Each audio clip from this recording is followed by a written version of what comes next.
ሰላም እንደምን ቆያችሁ ዛሬ መታመሜን ሰምታችሁ ለማስተራነት ዱዓ እናድርግለት እየተጨነቃችሁ ነው ዛሬ እናድርግለት የሐሙስን ዱዓ ተጨነቁ ፈልጌ ሳይሆን ስለምፈልግ ነው ሁሉም ያውቃል ዱዓ እናድርግለት አላህ አዲስ ሚዲያ ነው ቆይታ ጋዜጠኛው በድንገት ተጠይቀኝ መታመሜን ነገራችኋለሁ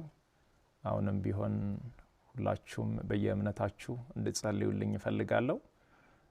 ህመሙ ይጀምረው አሁን አይደለም ተላምደናል ዛሬ አንድ አመት ከ5 ወር አካባቢ የሚሆን ይመስለኛል ያኔ ጎፋ በመሬት ናዳ ምክንያት ወገኖቻችን በሞቱ ጊዜ ለማገዝ እዛ ነበርኩኝ እዛ ታመምኩ ከዛ በኋላ ህመሙ በዛው ነው የቀጠለው እስካሁን ባለው የህክምና ክትትል ያደረኩ ነው ቀጣይ ያለው የህክምና ሁኔታ በቅርቡ ከሀገር ውጪ ሄጄ በህክምና አደርጋለሁ ህክምና ብቻ ሳይሆን በዚህ ሰዓት ለኔ የሚያስፈልገው ኢትዮጵያ እናቶች ኢትዮጵያ አባቶች ወጣቶች ሁላችሁም በየእምነታችሁ እንድትጸልዩልኝ እፈልጋለሁ እኔ ወደ ህክምናው እስከሚሄድ ድረስ የታመሙ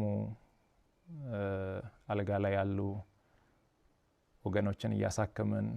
እንቆያለን በመጨረሻም አንድ ማለት የሚፈልገው በዚህ ሰዓት ለኔ የሚያስፈልገኝ አንድ ነገር ብቻ ነው አሁን ከሚነግራችሁ ነገር ውጪ ለኔ ምንም ነገር አያስፈልገኝም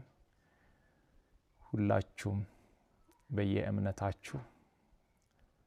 ጸልዩልኝ ጸሎትና ጸሎት ብቻ ነው የሚያስፈልገኝ ከዛ ተረፈው